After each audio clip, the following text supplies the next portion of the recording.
Eh, les Marseillaises, à jamais les premières, même votre directeur sportif, même votre propre directeur sportif, Mehdi Benatia, est conquis par nous, est conquis par le Paris Saint-Germain. Vous vous rendez compte? En tout cas, bravo à lui. Mais attention, peut-être qu'il va se faire quelques ennemis à Marseille. Mehdi Benatia, directeur sportif de l'Olympique de Marseille, conquis par le Paris Saint-Germain. Je suis conquis par ce PSG, 5 mois que je les regarde, et c'est le meilleur Paris Saint-Germain sous l'ère Qatari. C'est pas le meilleur Paris Saint-Germain sous l'ère Qatari, c'est le meilleur Paris Saint-Germain de l'histoire depuis la naissance du club en 1970. Faut arrêter de croire que le Paris Saint-Germain est né sous l'ère Qatari. Le Paris Saint-Germain n'est pas né à partir de 2011. Le Paris Saint-Germain est né en 1970. Le Paris Saint-Germain avait déjà gagné 2 titres de champion de France avant l'ère Qatari. Le Paris Saint-Germain avait déjà gagné 8 coupes de France avant l'ère Qatari. Le Paris Saint-Germain avait déjà gagné 3 coupes de la Ligue avant l'ère Qatari. Le Paris Saint-Germain avait déjà gagné une coupe d'Europe avant l'ère Qatari. Le Paris Saint-Germain avait déjà fait une demi-finale de Ligue des Champions avant l'ère Qatari. Même plusieurs finales de Coupe d'Europe, 96, 97. Donc à un moment donné, il faut arrêter de croire que Paris est né sous l'ère Qatari. Mais en tout cas, Benatia, directeur sportif de Marseille, qui est amoureux du Paris Saint-Germain. Donc voilà les gars, c'est comme ça. On a conquis Marseille, on a même conquis des dirigeants marseillais. Mais t'inquiète, vous resterez à jamais les premiers ridicules. Regardez bien la tête de Warren Zaïre-Emery quand Seny Mayoulou vient lui taper dans la main. Regardez le regard de Warren Zaïre-Emery. Alors déjà que Warren, même à l'époque où il était titulaire indiscutable, où il était bon, que le PSG gagnait tout, il souriait pas beaucoup. Mais là, depuis qu'il a perdu sa place de titulaire, réellement, le gars est en dépression. Déjà, Fabian Ruiz, Joao Neves et Vitinha sont indiscutables. Ils lui ont pris sa place, alors qu'en début de saison, c'était plutôt lui qui était devant Fabian Ruiz. Fabian Ruiz lui est repassé devant, mais en plus de ça, la cerise sur le gâteau, pour Mayoulou en tout cas, mais le couteau qui a fait déborder le vase pour Warren Zaïre-Emery, à juste titre, c'est qu'aux yeux de Luis Enrique, Seny Mayoulou est en train de passer devant Warren Zaïre-Emery. Et Warren, il est intelligent, il sait ce qu'il est en train de se passer, et que là, réellement, il est passé de titulaire indiscutable à cinquième dans la hiérarchie des milieux de terrain. Quand tu vois les dernières performances de Seny Mayoulou ces dernières semaines, même cette saison, à chaque fois qu'il est rentré, il a été bon. Là, il a été buteur la semaine dernière contre Montpellier. Hier soir, il a été passeur décisif pendant que Warren enchaîne les mauvaises prestations, enchaîne les mauvais comportements. Le gars, il fait la tête. Depuis qu'il a prolongé, rien ne va. Et on voit Seny qui vient lui taper dans la main, et regardez bien le regard. Regardez le regard de Warren. On voit qu'il est dégoûté et que, limite, il lui met un vent. Il lui met un vent intersidéral. Donc, est-ce que Warren va quitter le Paris Saint-Germain cet été? Je pense pas qu'il va se contenter d'être le 5e dans la hiérarchie. Surtout si Paris recrute encore un milieu de terrain cet été. Après, il vient de prolonger, 900 000 € par mois. Je sais pas s'il va partir, mais en tout cas, attention au feuilleton Warren Zaïre-Emery cet été pendant le mercato. Les gars, c'est incroyable ce qui est en train de se passer. Comme vous le savez, Reims est barragiste. Ça fait depuis 1 mois et demi qu'on sait que la finale de Coupe de France sera le Paris Saint-Germain contre le Stade de Reims. Reims, il y a encore 4-5 journées, était vraiment à l'aise, loin de la relégation. Et malheureusement, Reims a fait n'importe quoi. Sur les 4 derniers matchs, 3 défaites contre Saint-Etienne, 19e. Match nul contre Montpellier, dernier. Défaite contre Strasbourg, défaite contre Lille. Et à l'arrivée, ceux de derrière ont gagné. Le Havre a gagné hier à Strasbourg.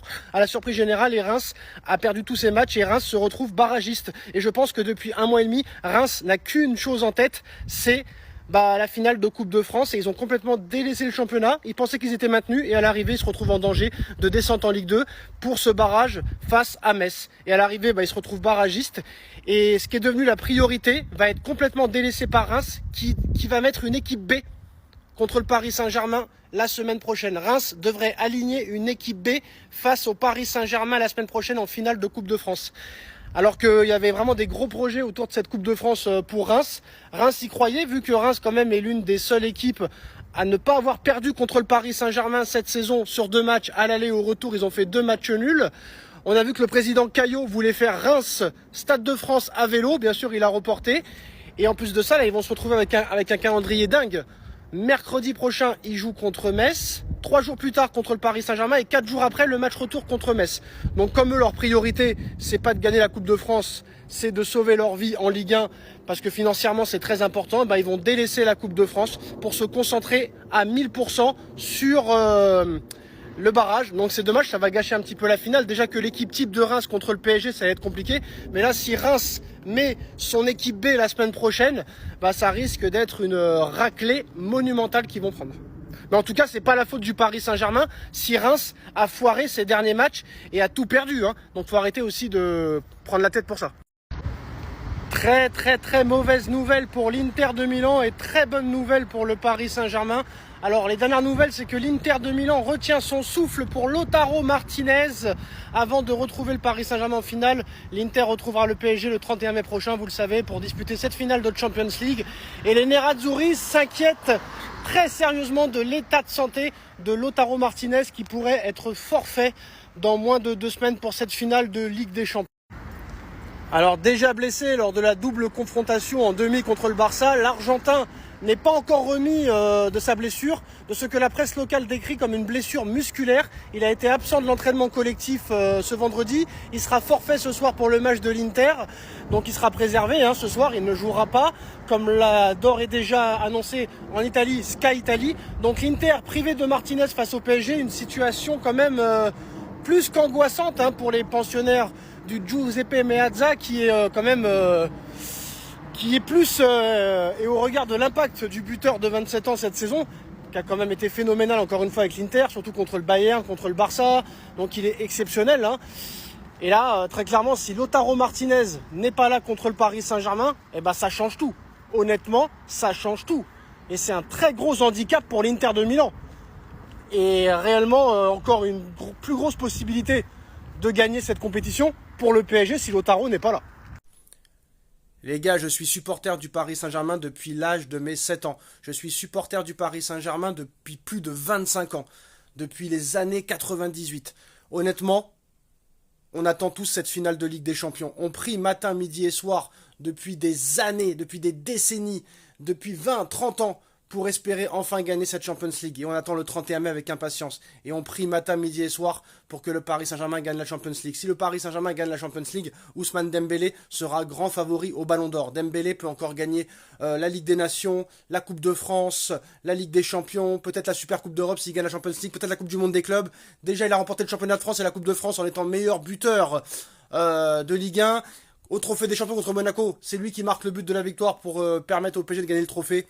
Mais honnêtement, il va falloir qu'il gagne tout et qu'il soit décisif dans les plus gros matchs, dans toutes les finales. Parce que vraiment, Lamine Yamal, c'est du très lourd. Ce que fait Lamine Yamal cette saison. Quand on voit le but qu'a marqué encore Lamine Yamal cet après-midi avec le Barça en Liga espagnole, le but qu'il a mis il y a 3 jours, la saison stratosphérique qu'il fait à 17 ans, vous vous rendez pas compte des stats de Yamal. Yamal, cette saison, c'est 25 buts, toutes compétitions confondues, et plus de 20 passes décisives.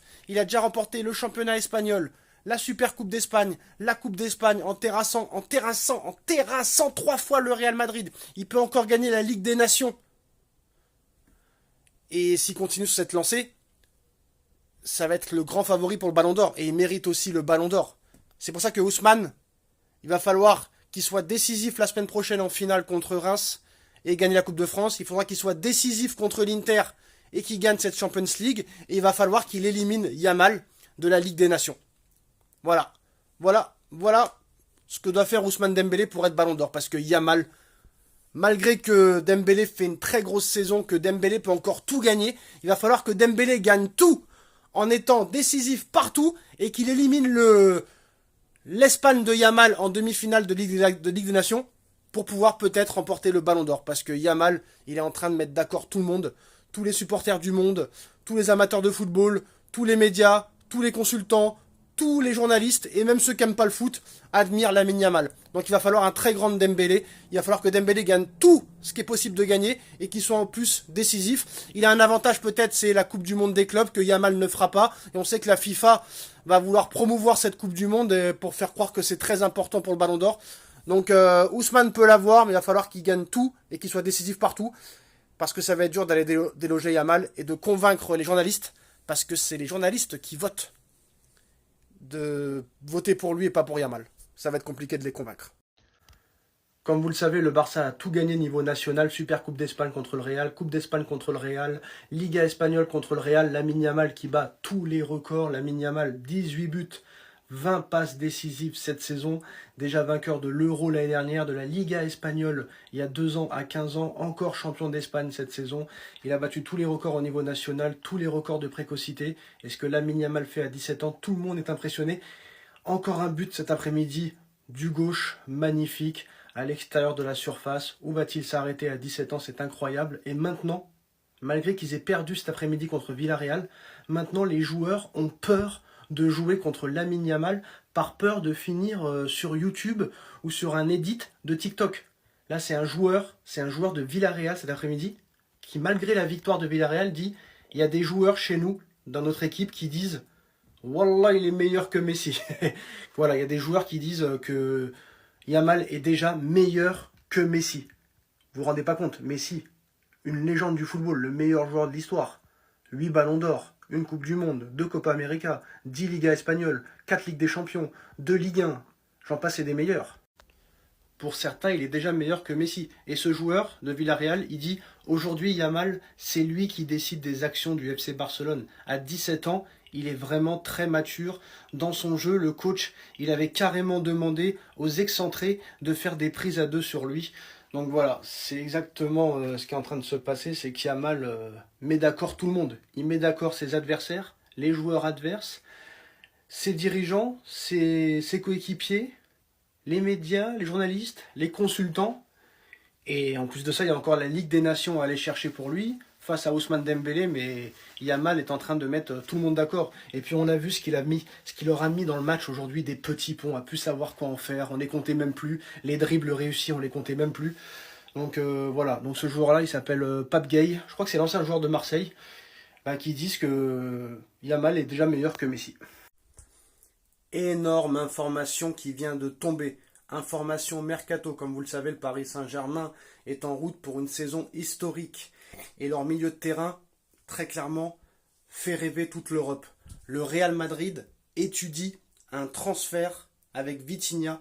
Le PSG exige 130 millions d'euros pour laisser partir son milieu de terrain portugais. Si ce transfert se concrétise, Vitinha deviendra le transfert le plus cher de l'histoire du Real Madrid. Le record, c'est Eden Hazard, je crois, pour 120 millions d'euros. Et on sait que Vitinha est une piste de très longue date de Florentino Pérez et du Real Madrid. Vitinha, qui est l'un des meilleurs milieux de terrain cette saison avec Pedri du FC Barcelone. 130 millions d'euros. Alors franchement, je me tâte, c'est du 50-50 parce que 130 millions d'euros, est-ce que tu peux te permettre de refuser? Sachant que, est-ce que tu peux te permettre aussi de laisser partir Vitinha? Parce que il n'y a pas meilleur milieu de terrain à part Pedri que Vitinha en ce moment. Ça veut dire que si tu vends Vitinha 130 millions d'euros, c'est pour acheter mieux. Et mieux, à part Pedri, il n'y a pas. Alors, je ne sais pas si c'est une bonne idée de vendre Vitinha, sachant que pour moi, il fait partie du top 3 des meilleurs milieux de terrain au monde. Mais 130 millions d'euros pour Vitinha, quand même, ça laisse à réfléchir. Mais si tu vends Vitinha, c'est pour acheter Pedri. En tout cas, le Real étudie un transfert avec Vitinha. Le PSG exige 130 millions d'euros. 130 millions d'euros. Et si le Real est prêt à mettre autant d'argent, c'est que vraiment ils le veulent. On sait que le Real était intéressé par Neves aussi, mais que Nasser leur a dit de laisser tomber. Mais là, ça sera à suivre. Honnêtement, on sait que le Real cherche un milieu de terrain depuis le départ de Toni Kroos. Modric a 40 ans, donc il est sur le départ aussi, mais voilà. Affaire à suivre et gros feuilleton.